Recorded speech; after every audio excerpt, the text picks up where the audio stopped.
Welcome CSC 200 to EX9 contact form. This is part 2, and I'm going to open up my workspace. In your workspace in Cloud 9, you're going to see an EX9 folder. There'll be two files in there, display.php and index.html.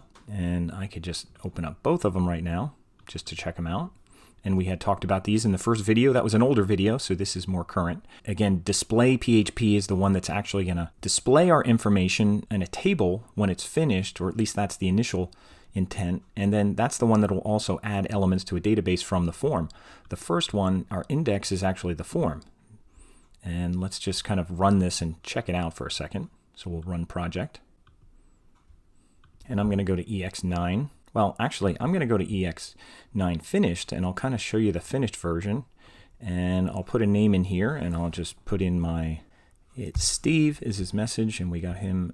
He's an existing client, and I'm going to hit submit. Okay, now this is different than the previous sample that you saw. And this is eventually what we're going to do. But we're going to work with our one page, because this actually adds a third page called thankyou.php. And you might be saying, well, why are you doing that? Well, if it's a client filling out your contact form and they're adding their information, they're not going to want to see, or you're not going to want them to see your database of people who've sent contact information. They're just going to want to get a little thank you page, show the information that they have, and then probably have a link to get back to the page they were on. You wouldn't even have this stuff, but this is just a very generic kind of version of what would happen. And if you wanted to see the information that's in the database, you can get there yourself by going display.php, and I'm just going to do that right in my browser bar. And there it is. There's Steve Smith, the client. So that got added to my database, and there it says EX9 contacts, and that's showing my information. So this is not really for the client, although we will start off by doing this first, and then we'll just kind of move some code around a little bit. It won't be that hard to do. We'll just circumvent this page when we do that. So that's what we're going to do now. And what I'll do is also just kind of start you off making the page from scratch. So remember, we have an ID, last name, first name. These are just headings. We're going to use all lowercase when we create our database. And I'm going to go back to my Cloud 9 and go to my PHP. I think I have PHP myadmin running. Remember, if it's not this thing up here, PHP myadmin -control ctl install to get that running. I think mine's running, so I'm going to click on it right now and open that in another window. And here's the database that I made, and I'm actually gonna delete it. To drop the database, I'm just gonna go to Databases tab, and I'll just click on here, and I'll select Drop, and it's telling me it's gonna destroy everything, and I'll hit OK, and that's what I'm gonna do. And what you're gonna do is you're gonna make a new database, and you can also go to the Databases tab. So I'm just redoing what I just did. And I'm also going to call it EX9 contacts. I know the video said something about putting your initials. You don't have to do that. Just put EX9 contacts. And that's all you have to do. And just hit create. And now it's created. And the first thing it's going to ask you to do is create a table. And we're going to create a table called contacts, just like that. And it's going to have 7 columns. Those will be our fields. And I'm going to hit go. And then it's going to ask us to set up our fields. We're going to do these all lowercase. So we're going to do ID. And we're going to do first name, last name, email, cell, and we'll have message, and then we'll have referral. And notice we're doing all these lowercase, 7 that we're doing here. Now this one's going to be integer, the first one, and we could just make it 11, even though we'll never need that number. And then we're also going to do auto increment, and we could just do primary here. And we don't have to change any of these for any of the others, but make sure you check auto increment so it makes a number. These will all be the varchars, and we'll just use 30 here. Same thing with last name will be a varchar, and email will be a varchar, and cell, even though it's a number, it'll still be a varchar. You could put like 12 or something, or I'll just put 30, just keep them consistent. And then a message, I'm not going to put anything. This is the one that's going to be text, and this will be kind of unlimited, so people can put a whole message in there if they want. And then the last one is also going to be varchar, and we could just put 30 here, but that's going to be coming in automatically, so we won't need that. But that's the way everything's going to be set up. Integer, and it's set up for primary, auto increment. All the other ones are varchar, except for message, which is text.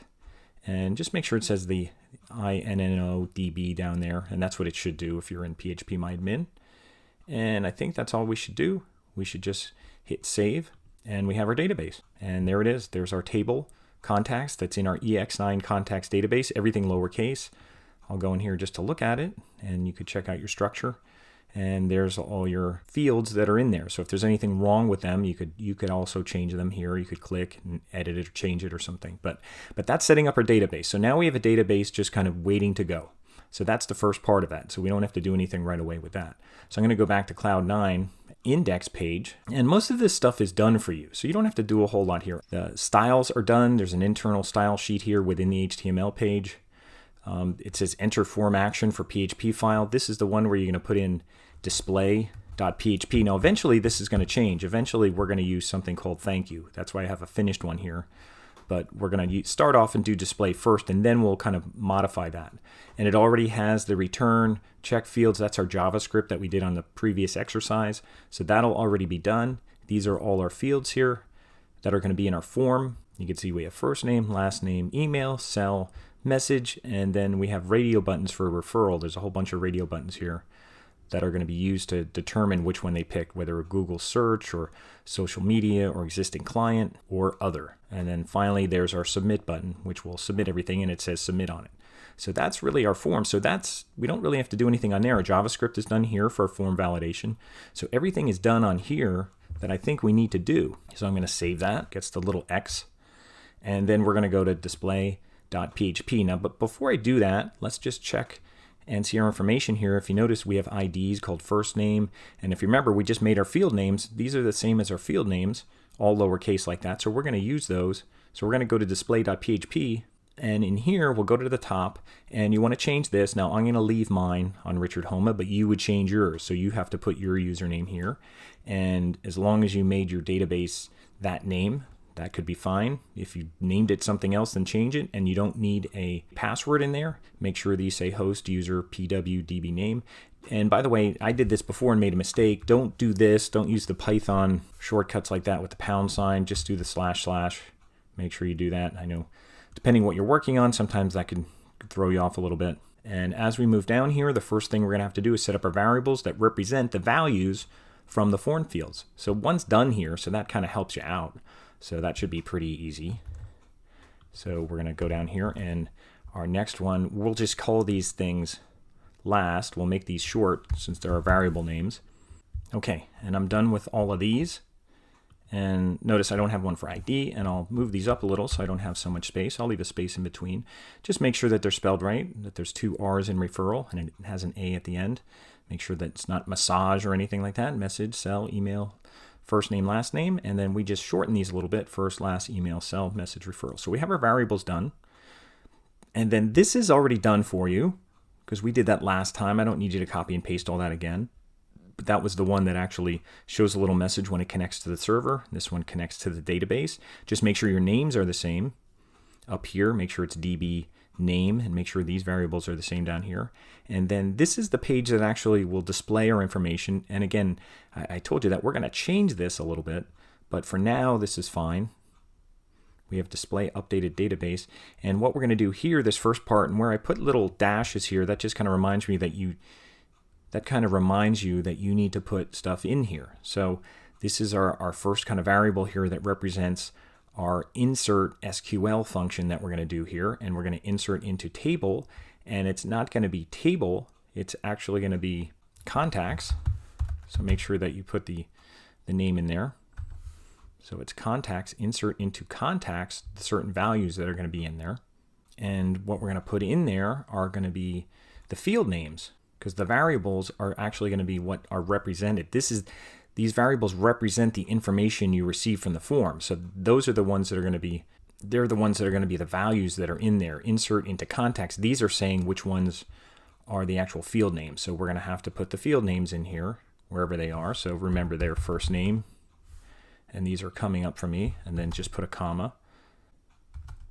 And then these are actually going to be the same thing, sort of, and you don't have to put ID in here. We'll put the values in here. Put these in here, except these are going to be the same as the variable name, so these get the $. That's assuming I did that right. So I'll just highlight these, and I'll just put single quotes on all these. So this is going to be the information that inserts our information that we get from the form into the database. So that's done, and then there's nothing to do here other than change the table name once again, which is contacts, This is going to display it. Now this is the display SQL. Remember, this is the insert. This is the display. So this is the one that displays it on our page. And that's all we need to do from there. Select all from contacts. And we actually have this result thing that's going to store it. And we probably don't remember this by heart. So we're going to go, you can go back to the other one. And I'll open this one up again, the last one that you did. This is the one we did that actually did all this. It created rows with headings. These THs were headings. And then it actually put everything in the row are the names of the fields that actually put in rows above them. And they were all table cells. So it kind of put things in a table. So I'm going to copy this all right from here, even that comment. I'll copy it all from here. This is from my 7b, so hopefully you did 7b. And notice it's before closes connections. And I'm going to go back to my display here, and I'll go right over this. I could leave this ID, first name, last name. This one I'll change to email. And I'm using capital letters here because these are just headings. So that's okay. And then this one's going to be cell. And then this one's going to be message. And then I'm going to have one more. So I'm going to copy this.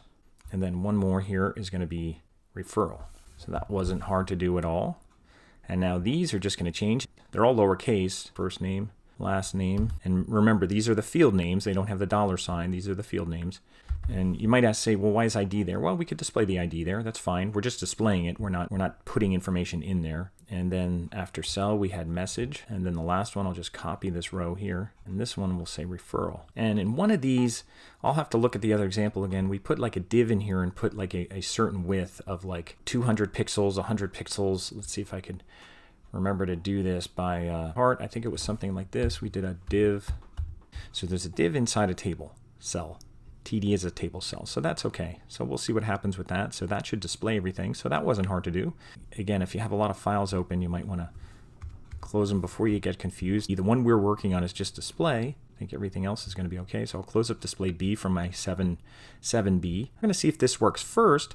And then if this works, then we'll work on creating a thank you page so that our clients don't actually see our database of contacts, because that's not the intent of this. So let me just save what I have here and just see if things are working. And let me just make sure I have the right one. That's the display. And if you hover over here, it'll show you the right folder, because I have an EX9 fin for finished. This is EX9, so that's the right one.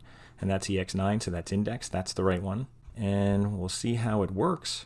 Now, the way to see how it works, I have it stop here. I'm just going to run project again, and then you'll get that little area where you'll see your folder, and you'll run it from there. And let me close up this one. So mine must be running already, but I'll do run project. And there it is down there. You might have to click on it to get the clickable link. I'll move this up a little bit so you can see it. So there's the link file. I'll say open. And here's the one I want in EX9. And I'll put myself in first. I'll just put it's me. Well, actually, let me go to blind text generator, because I know I mentioned that on the other video.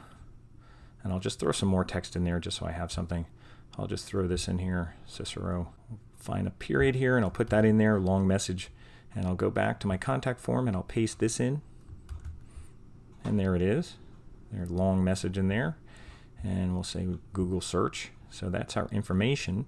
And I'll hit submit, and we'll see what happens. Getting some weird message here. Looks a little long, so we'll have to fix that. Doesn't seem like it got the 150. That doesn't look like 150 at all. But otherwise, we got ID 1, first name Richard, last name Homa. Everything else looks okay. It's just this thing got super wide there. So we just have to check and see why that got so wide. The whole idea was to make that narrower. So maybe that's a problem. But also another thing you want to check out, other than this, is come here and then just go to browse. And this should be updated, and it should show you your information in a database. So that means from our database, from our web page, we just added something to our database. And that's pretty cool that we can do that.